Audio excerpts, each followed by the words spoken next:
Hello and welcome to Raider HQ After Dark. I'm your host Raider, and the video I want to do today is the theories for service connection. General overview of the theories, not going too deep into it because it's already going to be a long video, and if I did a deep dive on each one, the video would be 2.5 hours long. So I'm just kind of building a foundation like I would whenever I teach VSRs and Raiders. So that way, you don't become overwhelmed by the information, but you do like start growing and building this foundation as we go.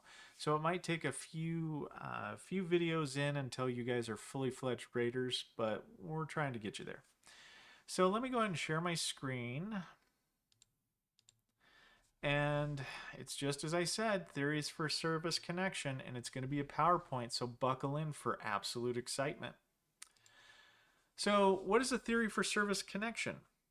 When you file a claim for benefits and are claiming a disability for compensation purposes, the term theories is kind of an internal, uh, you know, just assignment that are the different causes of a disability that that the VA itself can concede and grant service connection for. So the most common one and the default one is direct service connection.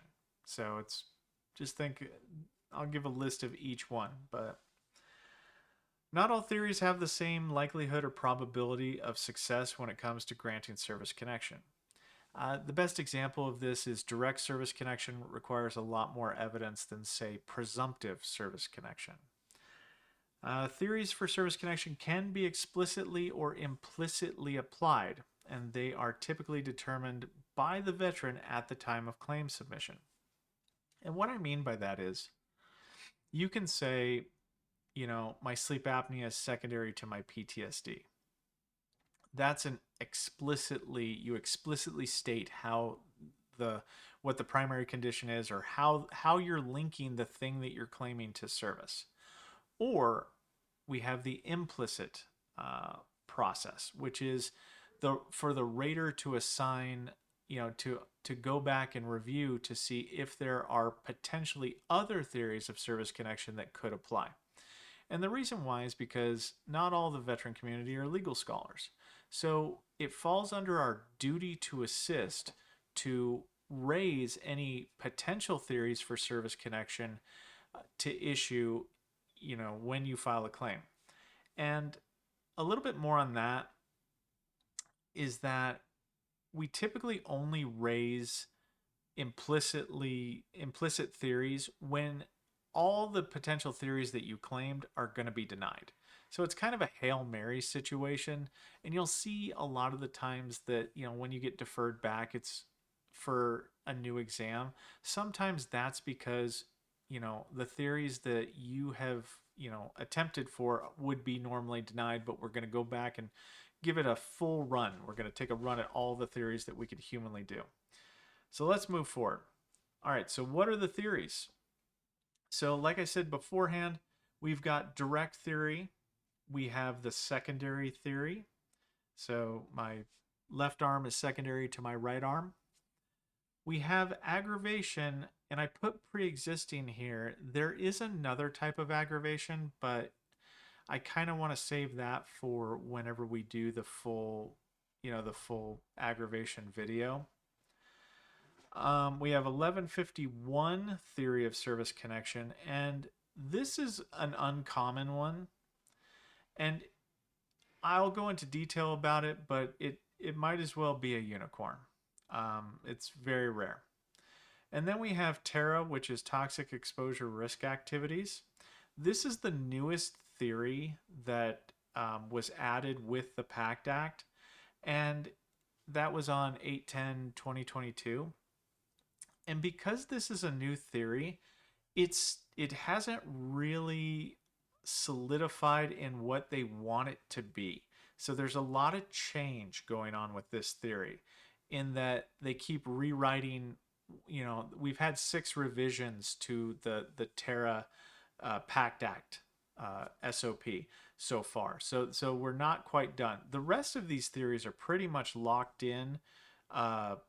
For the most part. There's a couple of them down here that are still still kind of in flux because of the PACT Act. So then we come to presumption general.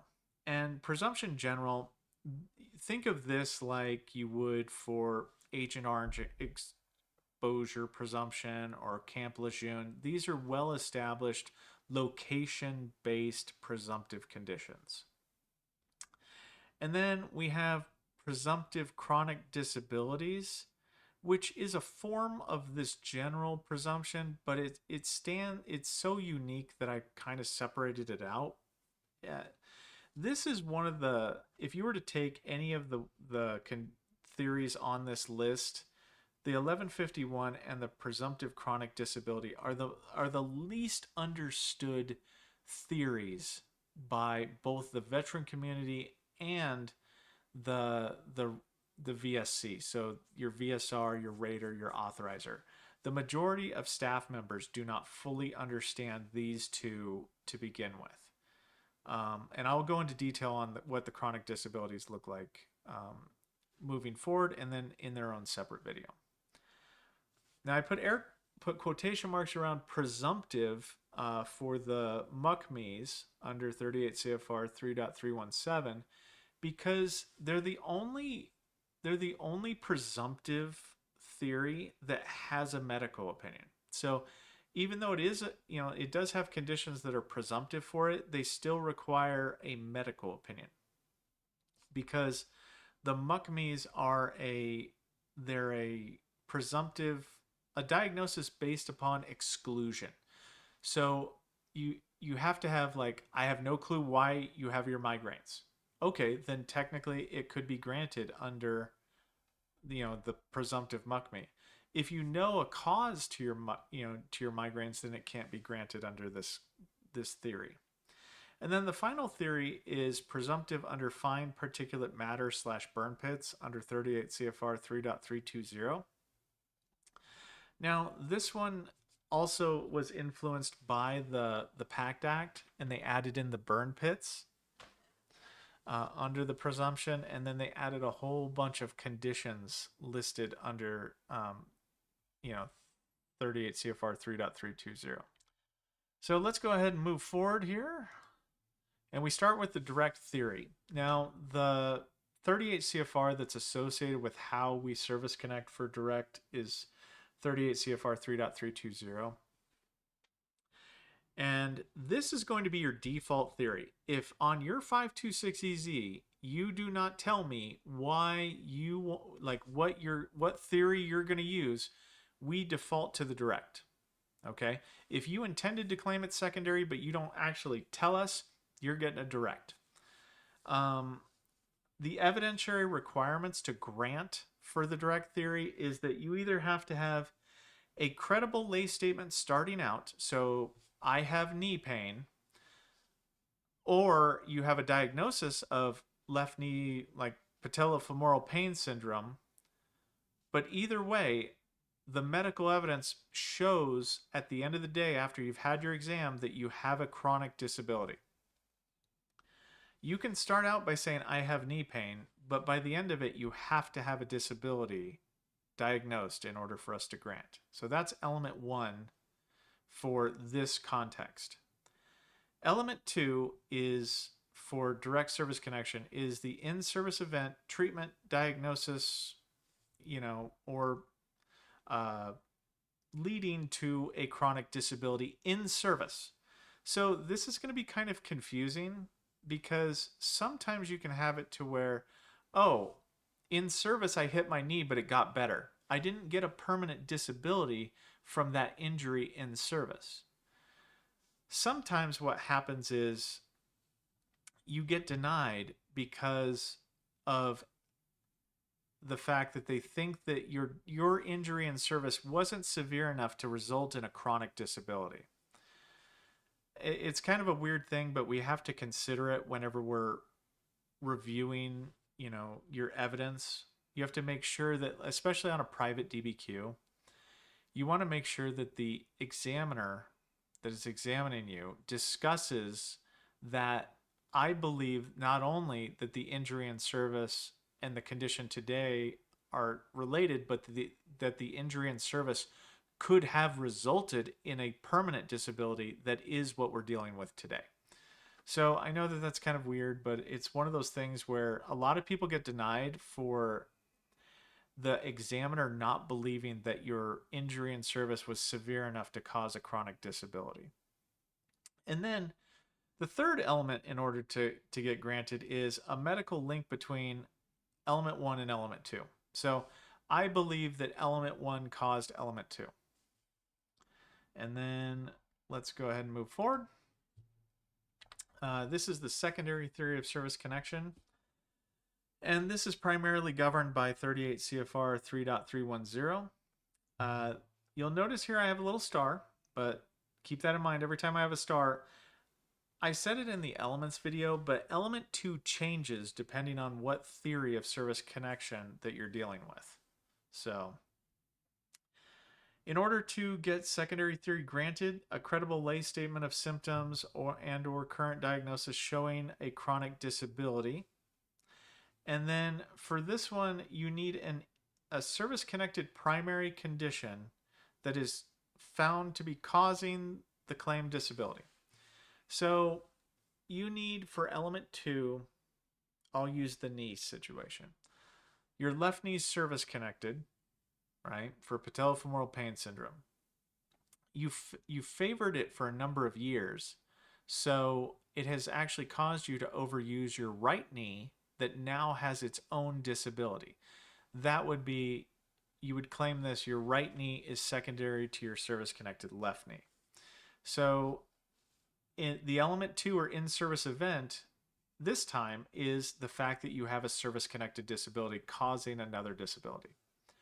And then in order to grant, what we would need for element 3 from the doctor is a medical link between, your current disability and the primary service-connected condition. And that's basically it for secondary. I find secondary theories to be quite easy to win or easy to grant at minimum. The examiners seem to feel more comfortable assigning a favorable medical opinion for a secondary theory. Let's move on. This is going to be a long video. So aggravation theory. So this is governed by 38 CFR 3.306. In order to grant this, we need a credible lay statement of symptoms for this one, this will get you to the examination, but you need a current diagnosis showing that you have a chronic disability. Once again, the star for element 2. So this is a two-parter. You need evidence showing the condition clearly existed prior to service via entrance exams showing that you had the disability upon examination, or medical evidence that's dated prior to your entry to service showing that you had some kind of complaint. And then in addition to that, there should be a bracket. It's a parenthesis here. But in addition to that, you should also, in order to grant, you need to show that you had treatment, injury, or a complaint in service. And the reason why here is because in order to grant an aggravation, your medical opinion requires a unique facet to it, that your condition had to be aggravated beyond the natural progression of the disease, of the disorder or disease, by this in-service injury, treatment, or complaint. So one example is flat feet, right? If you had flat feet before service and they were asymptomatic, in order to win an aggravation theory, you would have to show that you had complaints in service that resulted in the condition, manifesting to a degree that was beyond the natural progression. I mean, in this example, if you had flat feet that were asymptomatic, then after, if you didn't join the military, they should still be asymptomatic or symptomatic to a degree based upon, changes due to your age, right? But the changes here would be due to service because you were injured doing military activities. So that's kind of the theory of aggravation. This for a pre-existing condition. There is another type of aggravation that I will talk about in a primary video that's just about aggravation, but for right now, this would be how you would address aggravation. Now, the 1151 theory, what is it? It's kind of a mystery. So, 1151 theory for service connection is when you, after service, go to the VA and get treatment, be it a surgery, some kind of medication, something happens, and the VA itself, through their treatment, causes you to have another disability that is that is itself not a normal symptom of said procedure. So here's an example. You go to the VA and you get a vasectomy, and the vasectomy causes you to have, you know, chronic pain. Well, that is not an 1151 because chronic pain in your groin is part of a normal residual of your vasectomy. An example of an 1151 theory that could win is you went in for carpal tunnel surgery and they accidentally severed your radial nerve or your median nerve. Now, that was not the desired outcome, and because they accidentally severed your median nerve, that created a whole new disability for you, in addition to the carpal tunnel that you may have had beforehand. So, in order to grant this, you need a credible lay statement showing that you have a current diagnosed disability that the VA created. And the element 2 on this one is evidence showing that post-service VA treatment caused the claimed disability. And that's what it's going to take to win. It's going to take to win an 1151 that number one, the means to which you were injured is outside of the normal process. And this is actually a legal tort that is done. So it's you don't need a lawyer to win it, but you just need to show that it's not a, like I gave with the example for the vasectomy, that it's not a normal residual. Like they had to really screw up, like they cut off the wrong leg type thing. So that's an 1151 theory. And once again, just to reiterate, this is not common. And we do have subject matter experts that deal with them because they're so rare. But yeah, just keep that in mind. Here's an example, like a better example than my, overview of it as to what an 1151 claim is. Provides for the payment of compensation for additional disability or death that is proximately caused by the Department of Veterans Affairs, an instance of fault on the VA, on the part of the VA, in furnishing care, or an event not reasonably foreseeable. So that's where they severed your your median nerve. Participation. Now, this has to do with like who caused it. So the VA itself, the VA Healthcare Center, or you were participating in the voc rehab, and while on the job, like let's say you slipped and fell, that would be an example of a qualifying event that could potentially, for element 2 sake, you participate in voc rehab and they caused an injury, or CWT work. This is specialized. Any of these in which a disability was manifested could get you, additional compensation. Now, the toxic exposure risk activity theory. This has to do with the PACT Act legislation on August 10th, 2022. So this theory is really, really, really similar to the direct theory. Hand in hand. They go hand in hand. The only difference between the two is that instead of an in-service incident, you substitute an in-service toxic exposure. Now, what is an in-service toxic exposure? Well, let's say that you were a fuel handler and you handled fuel. Well, the chemical of, JP8, JP5, whatever you were handling, that's a toxic exposure. And sometimes toxic exposures can cause certain disabilities. So the way that we go about this, conceding toxic exposures, is we will get an EILA report from the Department of Defense that may or may not list the toxic exposures that you came into contact with based upon your MOS or the location that you were at. Or you can actually send in and explicitly claim and say, hey, look, I was exposed to X, Y, and Z due to my MOS, due to these duties assigned to my MOS. And when I do the Terra theory, I will really break that out, because you have to, these days, you have to explicitly claim the chemicals that you were exposed to. So, were you a firefighter? Cool. We might not automatically infer that you were exposed to, firefighting foam. Or were you exposed to forever chemicals? Well, unless you explicitly claim and tell us and show us how you were exposed to those chemicals, we don't know that your job duties would necessarily have that exposure be within the circumstances of your military service. So anyway, whenever I do the full video, we'll go more into that. Element 3, a medical link between element 1 and 2, just the same as the other ones. And then we come to, this is the chronic disability presumptive. So 3.309A, this is chronic disabilities. And if you were to search for 3.309A, you would find a list, not a complete list, but a list of chronic disabilities.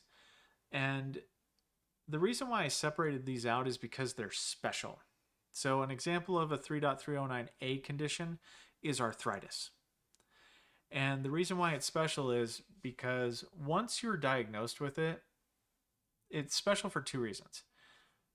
Once you're diagnosed with it, it's forever. There is no, you don't have to reconfirm with us that you have the diagnosis. Once you have rheumatoid arthritis, you've got that forever.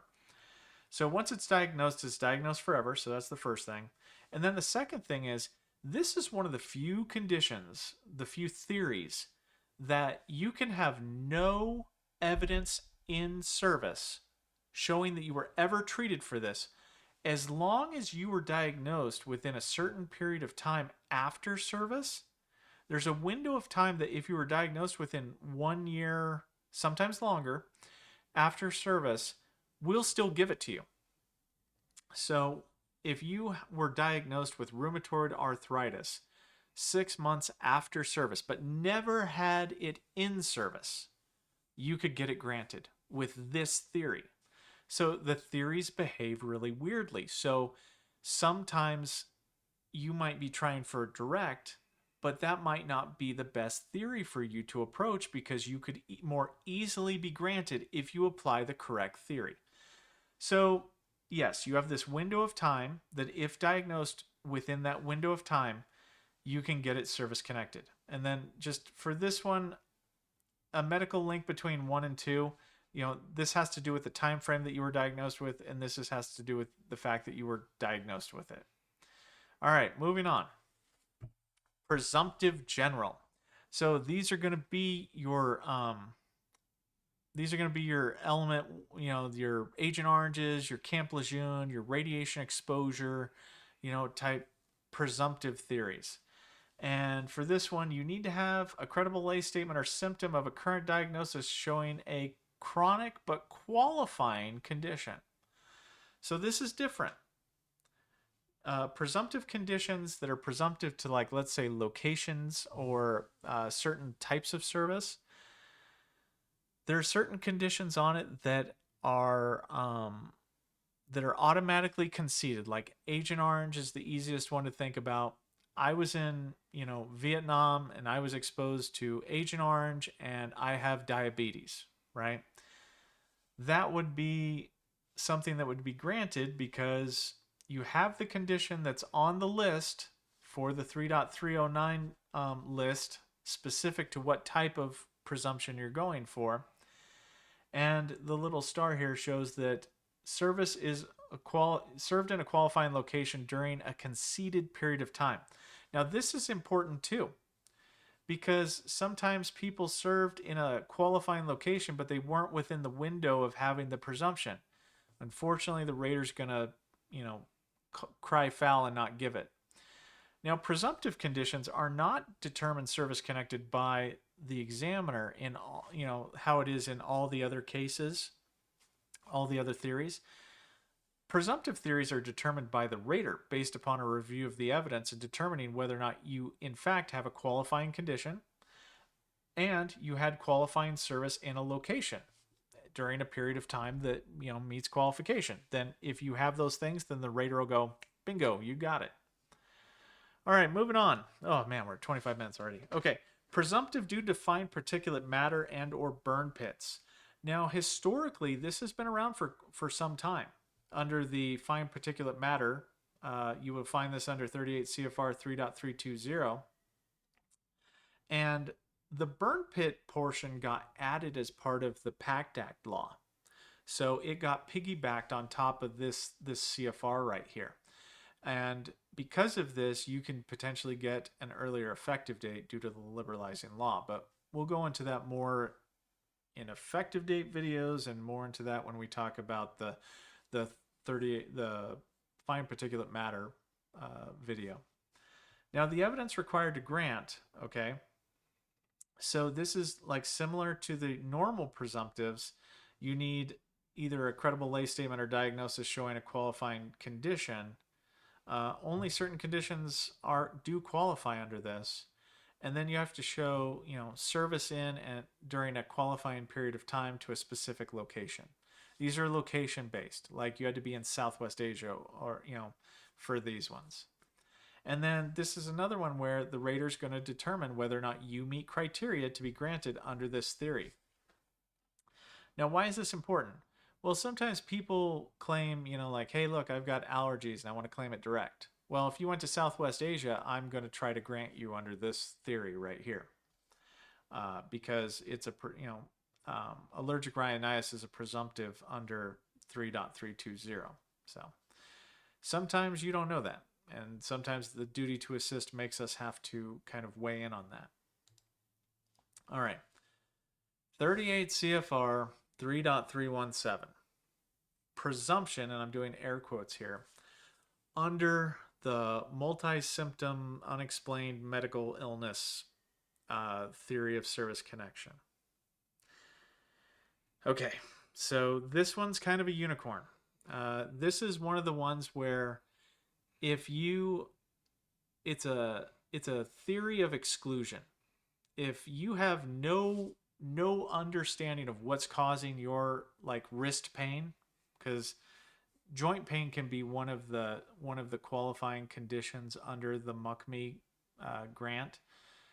So if you have unexplained wrist pain and you go to the doctor and they're taking x-rays and they're going, look, it's not a sprain, it's not a strain, you just have this unyielding pain in your wrist for no reason, then you can potentially get that granted under the MUCMI. Or if you have migraines, actually, that's another one where if your migraines are not explained by any other potential cause, then you could potentially get it under the MUCMI theory. How do we grant this? So we need a credible lay statement of symptoms and potentially a current diagnosis, right? This is more a symptom-based theory than it is a diagnosis-based. So most of the time when we claim this, we're going for the symptoms, more so than the diagnosis. But you have to have a chronic disability showing 6 months or more of chronicity.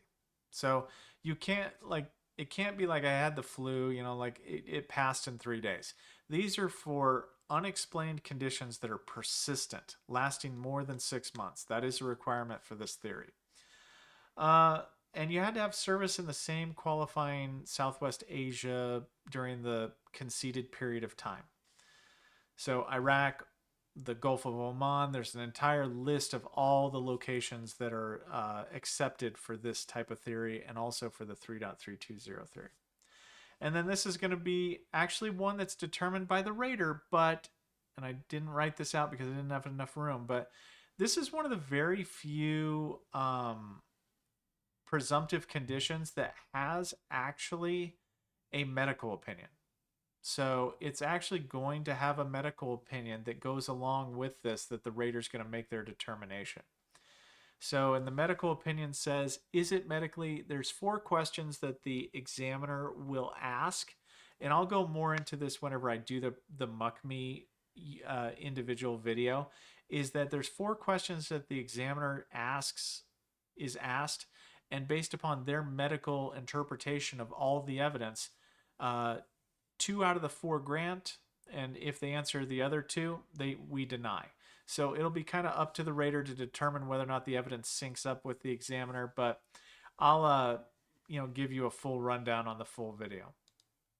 All right, now here's a little bit, because it would be disingenuous of me to just say muckme and just have you leave it at that. But a muckme is a medically unexplained chronic multi-symptom illness, is a type of chronic qualifying disability in which there is a diagnosed illness that has either an inconclusive etiology or cause, or, now this is that or situation, so an inconclusive pathophysiology. Now it can have an overlapping signs and symptoms, and features such as fatigue and pain, disability out of proportion to physical findings. So that's where I was kind of talking about the wrist pain that doesn't seem normal. It's not due to anything. And inconsistent demonstration of laboratory abnormalities. So what would that mean? That would be kind of like fibromyalgia. If you did a nerve conduction study and they have no reason for your nerves, firing the way that they do, that might be it's not a lab finding, but it's an abnormal finding. A multi-symptom illness is not an muckme if both the etiology and the pathology of the illness are partially understood. So this would be why sleep apnea can't be a muckme, because the etiology or cause of the condition is partially known. Weight gain causes, weight on your throat, which causes your throat to close up and causes the apnea. So that's one of the reasons why sleep apnea can never be a muckme. It should never be granted a muckme either, but sometimes some inexperienced raters do that. Muckmes include, but are not limited to, chronic fatigue syndrome, fibromyalgia, and, oh god, functional gastrointestinal diseases. So, excluding structural gastrointestinal diseases. So, what do they mean by that? So, IBS is a FGIDS, functional gastrointestinal disorder, because there's nothing to really test it, versus, say, a Crohn's disease. Crohn's disease is a structural disability. It has to do with the structure of the intestines. So we'll get more into that whenever we do the muckme video. All right, now this portion of it, I wanted to talk and show you, because somebody had asked me this and it kind of got me onto this video to begin with. How do we consider unclaimed theories of service connection? And basically, manual reference 231A2F talks about, although there may be multiple theories or means of establishing entitlement to a benefit or disability, if the theories all pertain to the same benefit for the same disability, they constitute the same claim. Now, what that means is, if I can raise any theory to issue for a condition, as long as it's the same benefit, right? As long as I'm talking about like the knee. I'm not talking about going in and doing temporary total disability, because it's not even claimed yet. They said it basically means that I can only raise theories to issue that make sense for the benefit that you claimed. A claim for service connection, SC always means service connection, encompasses all potential theories of service connection, whether claimed or unclaimed. So this is our duty to assist right here. So this sentence right here, we have to apply them all. Now, what's a situation in which a theory couldn't be raised? So this is that situation where I talked about this in another video, where sometimes on the DBQs, the examiner will say that there's social economic limitations to a disability, like his back pain causes him trouble at work. That is where sometimes the lawyers misunderstand that you should have raised IU. That's not the way that we raise theories. We're not allowed to raise something unless it meets the like we could grant it, right? If I don't know if the veteran's unemployed, I can't raise IU because that's an internal requirement for IU is that, they have to be unemployed.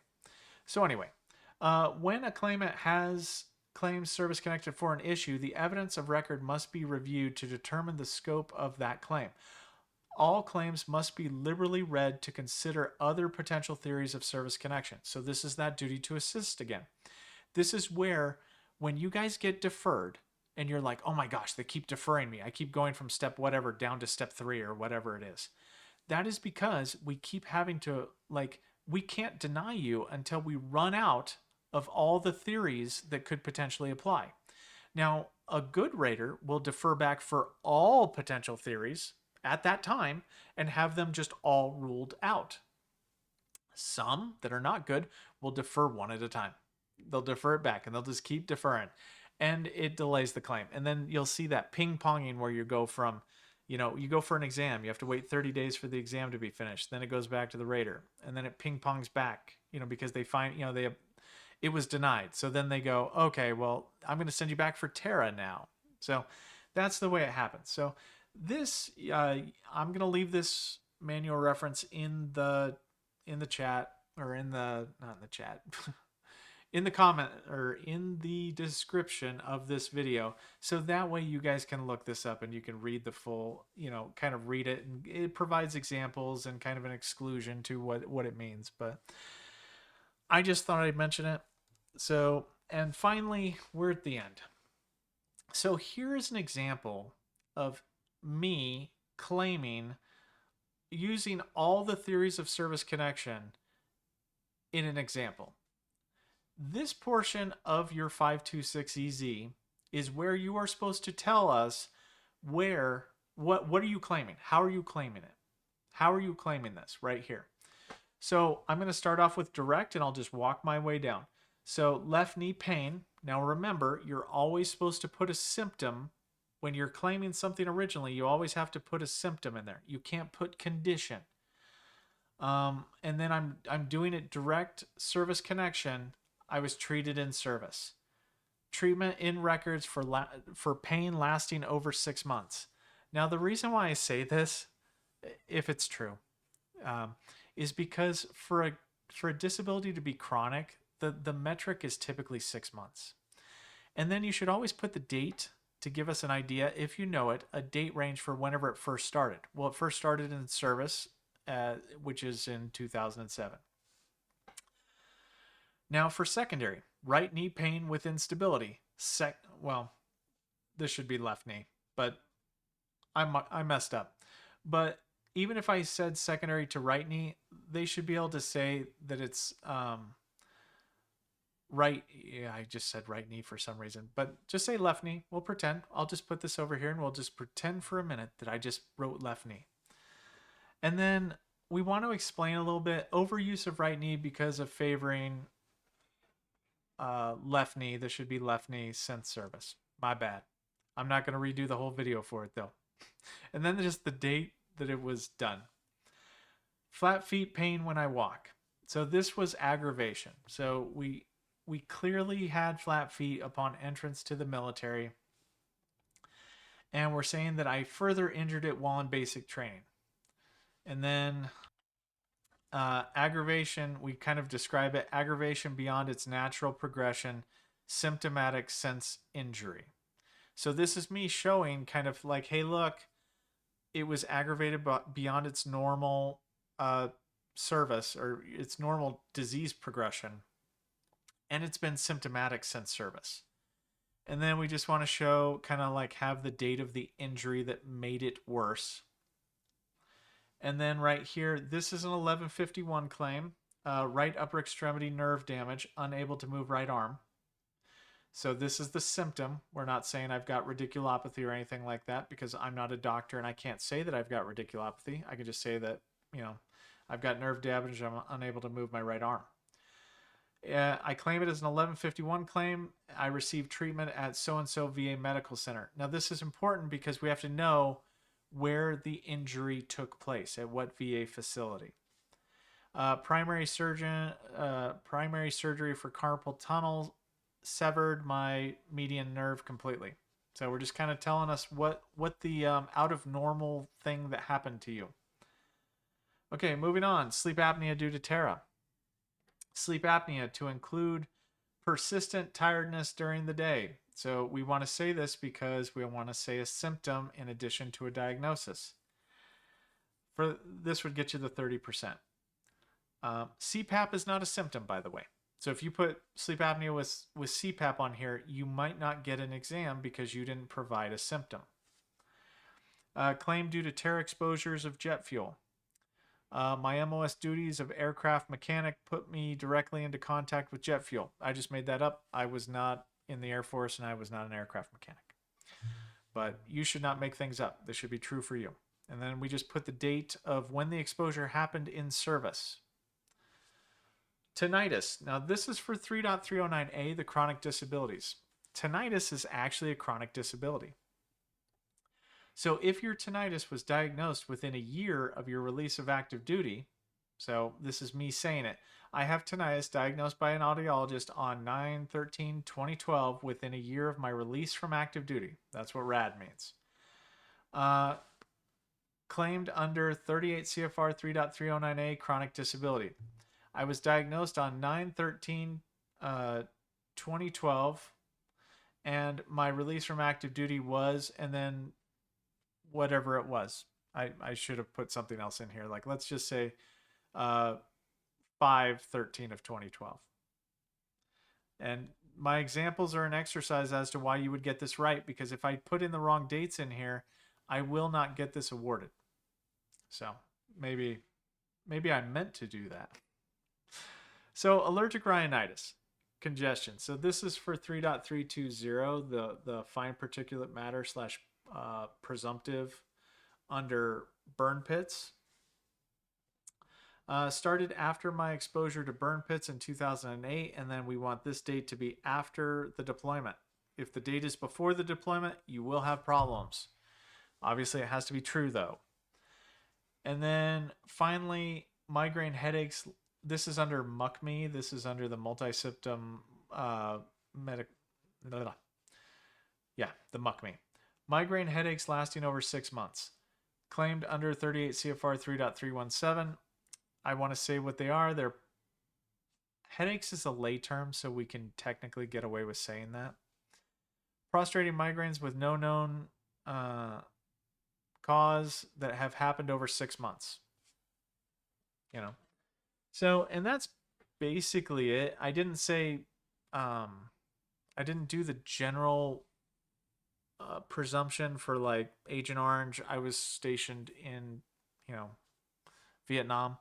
That one's pretty well known to people, so I didn't put that one on there. But this is just kind of an example. But I will say that my very intentional messing up of this, the right knee up here, and with the date right here, very intentional, by the way.